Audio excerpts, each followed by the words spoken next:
Welcome to Bounce, playful, unfussy conversations with SoCal's arts and culture stars. I'm your host, Susan Petrella, a lifelong arts and culture patron, advocate, and the rockstar consultant helping clients supercharge their businesses.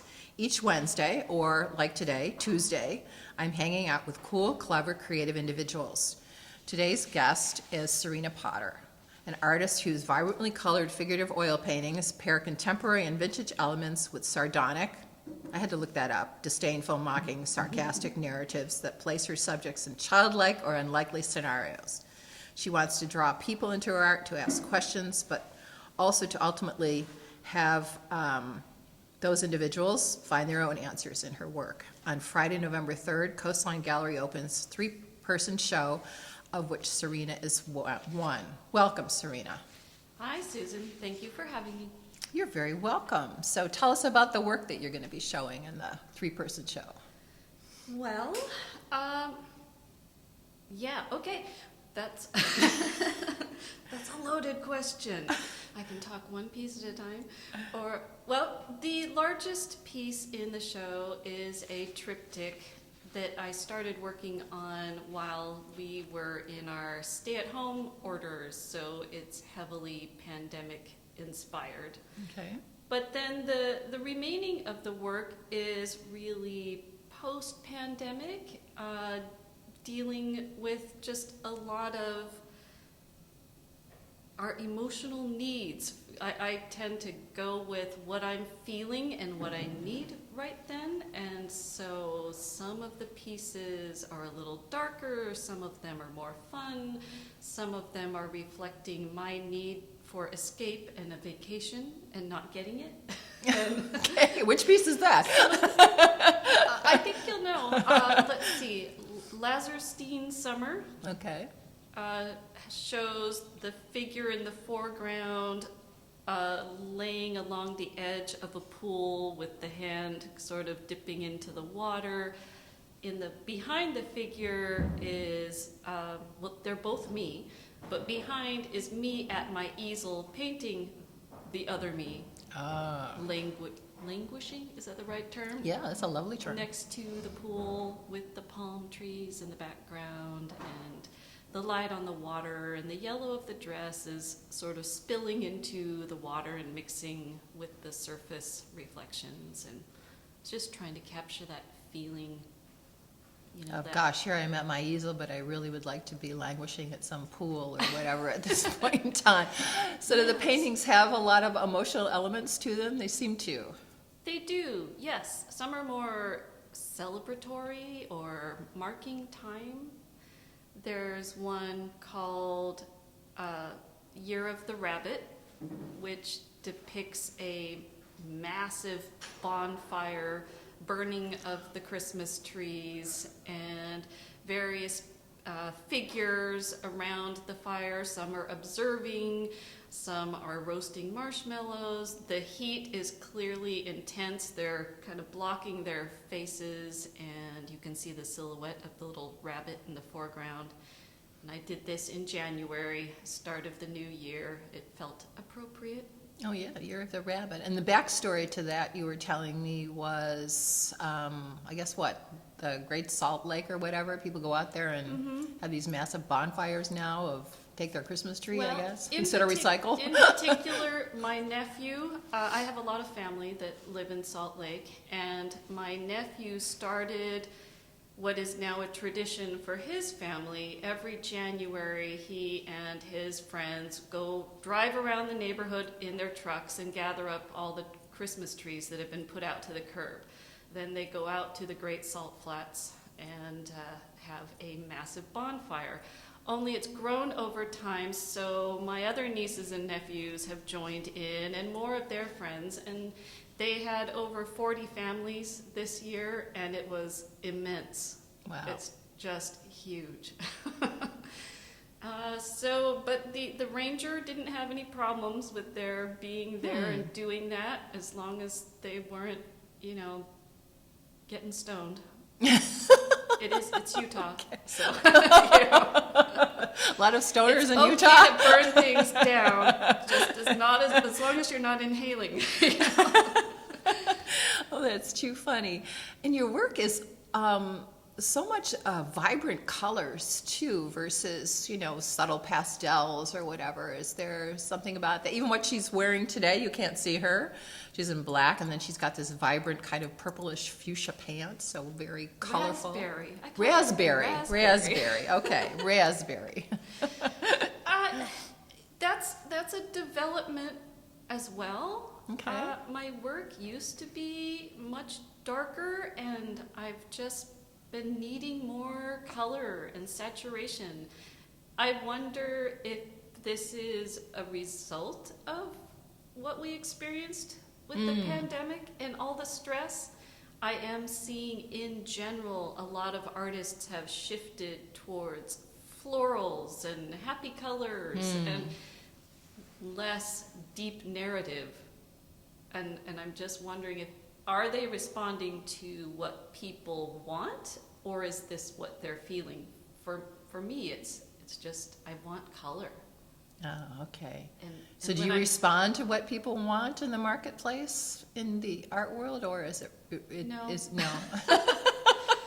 It's all about you. It's all about me.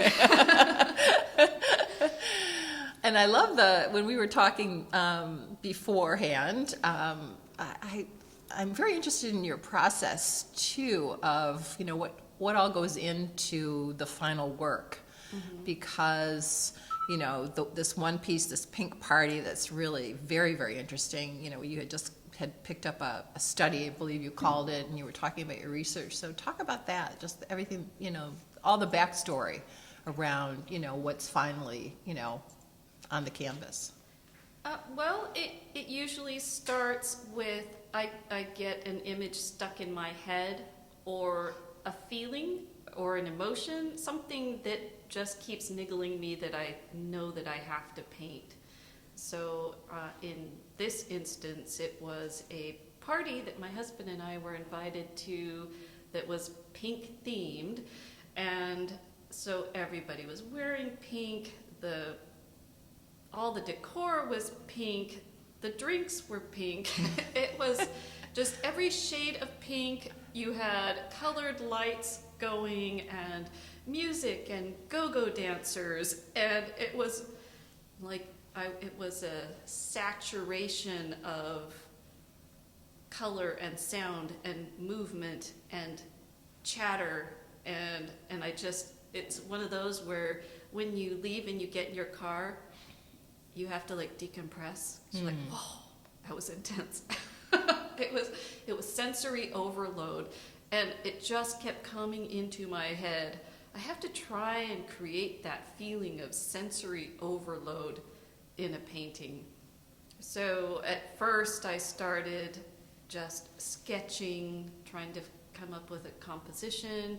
I had taken some still photos and video that night, so I went through my video and kind of did, I've been doing that more. I used to do elaborate photo shoots to get my references. And oh, interesting. Okay. now I'm a lot looser, and I can take a video and just kind of get a feel for what's happening in the video, stopping and starting the video. So I came up with a first composition, and I did an oil study trying to work out how can I pull off the color. It was a lot of work. It was so much more complicated than I expected that by the time I got the little study done, I wasn't sure if I was going to continue with it. It was like, okay, that was a lot. And I don't know if I can see this going. But I put it aside for a little bit, and then I'm like, I'm going to keep going with this. And I contacted the friend who hosted the party, and they had photography that they gave me access to a file, so I was able to go through and kind of work with some of that. On my study, I had pulled some images off the internet from various party scenes and different people. So this made it a little more personal, going with people that were actually there. And so it's like piecing together a puzzle. So I went back to the sketching, worked all of that out again, then started doing the painting. And as soon as I started painting, I was like, oh, I'm just like, I can't get enough of these pinks, or I can't get them quite right. So I had to confer with a friend of mine who's a painter. I'm like, Scott, tell me how am I going to get these pinks? None of mine colors are mixing to the right pinks. He's like, you have to go with a quinacridone. So I went and I bought all 3 of the quinacridones. Now tell me what that is. Okay, I'm a novice here. It's so- a paint. Okay. A color. So there's a series. There's a quinacridone violet, quinacridone red, and what's the other one? The one I always forget. Is it a magenta? Maybe. Anyhow, I bought all 3 and started mixing those with some of my usual cad reds and alizarin crimsons, and I got all the pinks. So they're all there. All the pinks are there. All the pinks are there. And now you'll see it in the pink party. But now just all the background data and everything, you keep that in a, you keep that for every work that you create in the sense of the study and the sketches and the whatever you might put in a journal about that? I do. I have files and stacks. I don't throw anything out because one day there may be the grand retrospective and somebody's going to want it all, right? Or you leave it, Serena Potter's me work thinking to big, UCI or whatever, or somewhere, Claremont or something like that. Okay. Well, I was thinking maybe LACMA. Oh, yeah, You bigger gotta than aim that. high. You got to aim high. Yeah, really. I don't know. I was just reading in LA Times story about the new addition that they're building, and people are complaining, I guess, that they're not going to have very much exhibition space. So I don't know. So Maybe, I don't know. They might have to build a new building by that time. what is it? The new Narrative Museum of Art. Oh, the Lucas. Yeah, the Lucas. That might be good. Okay. I'm open. Okay. So what are you working on? So you're still working on what's next then? The pink party is done? Yes. And the other work? Everything's done. It's here. It's delivered. So next. It's always next. Next. What's Moving next? on to next. So I have another solo show scheduled for 2025. Okay. I deliberately pushed it out far enough so I'd have time to come up with a whole new body of work for that show. I don't work quickly, so I need time. And I don't know yet what it's going to be. I have a few ideas I've been journaling about. It'll be a surprise. So you journal me and you and kind of for like you. set it aside and go about ordinary life or whatever, life. I kind of stew on different Okay. ideas. Usually I go through life just painting the painting in the moment that needs to be painted in that moment. But for this show, I feel like it would be nice if there were some overarching theme, something that ties it together. So I don't know, but I don't want it to be contrived. Okay. There's part of me that says, well, ultimately, I'm making the work, so that ties it all together. Oh, interesting. You as the center. It's all about me again. Yeah, it's all about you again. Well, isn't it about the artist? I mean, in all the works? Is it? Well, I tend to think so. I don't think you can take the artist out of the work, even if it's someone who creates abstract work that's very much about the process, the technique. That's still a reflection of who the artist is. So, And sometimes the artist puts themselves in the painting too. I think they're there whether. Well, Right. I mean physically that you might see them, stuck somewhere. I'm in a lot of my paintings. Oh, you are? Okay. It's sort of like Alfred Hitchcock. If I'm not in the foreground, you'll find me somewhere in the background. Is that something so you don't get lost, or that you want to make sure you don't get lost? I don't know. As you're working? I may need to talk to a therapist about that. What I thought was interesting too, you were saying that, you're now using maybe more video or, versus, setting up these photo shoots. Because I don't know, was it Carrie said something about, wanting, invitations to Serena's photo shoots for her, it's like a coveted kind of, invite or whatever to be part of the photo shoot. So, that sounds kind of interesting. So that you set up a photo shoot of, I think the triptych, I mean the 3-panel one, right? Kind of did that. A lot of my work does involve location, and so in that case, I will want my models to be in that location. I will scout it out. I will go back checking times of day to see what the light is doing. So if I have to do multiple shoots, because not everybody can be there on the same day, I at least want to make sure that I go at the same time of day, that I put my tripod in the same spot. So I always come up with a visual marker to try and get everything as uniform as possible. Yeah. So how is the video different? A little bit more freeing then, or just more, it takes a lot of time and energy to put together the tableaus and such versus in the moment with the video. With video means that I'm not as tightly rendering the figures. So when I'm looser with video because I can't see exactly what that eyelash is doing, or so it's a different process.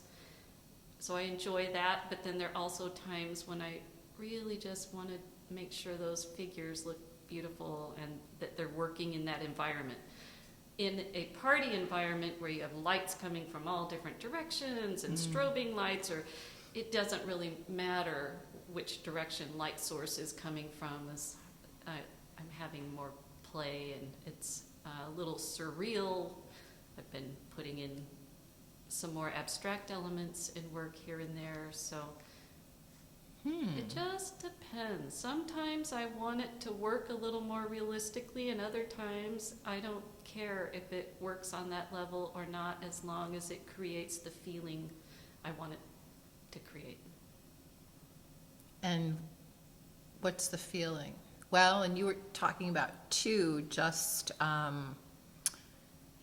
different, Serena has her artwork and collections, and just, collectors, looking at just the tableau as it is, but then, maybe looking more in depth at some of the elements too, or whatever, and wanting to know maybe what the feeling, or what does this mean, or whatever. Well, when I create a work of art, I know what it's about for me, or what my goal is, but I can't dictate how other people are going to respond to it. And so it's always interesting for me to see how people respond.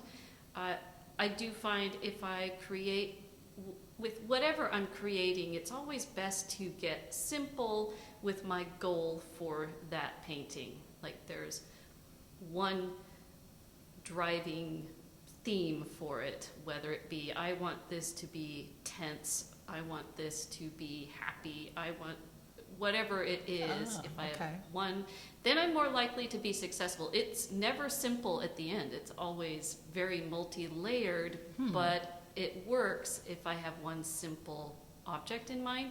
And so as far as collectors go, I've just found that they're all different. They all have different personalities, and what's bringing them to the work and what they bring to it is different.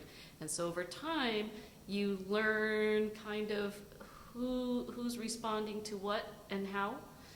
And I have watched gallery staff, like the really good gallery staff know their clientele, and they know which stories and how to pitch the paintings, because they know, all right, this painter doesn't really get all the subplots. They're just going to respond to what they see happening on the canvas.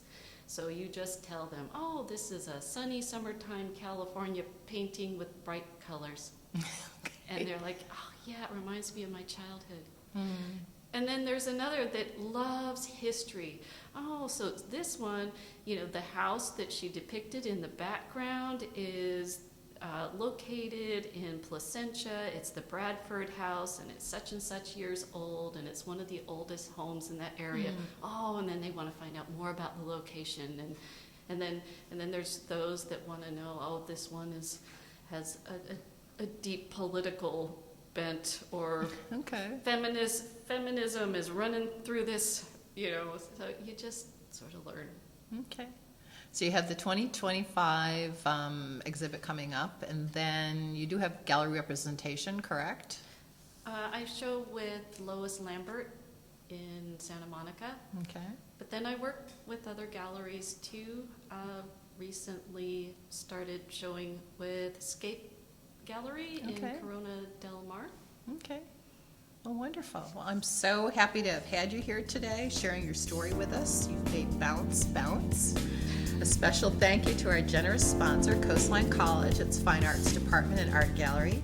David Michael Lee, Director, Curator, Professor. David's also Bounce's fab producer. Thank you, David. Until next time. Thank you. It's been fun. Thank you very much.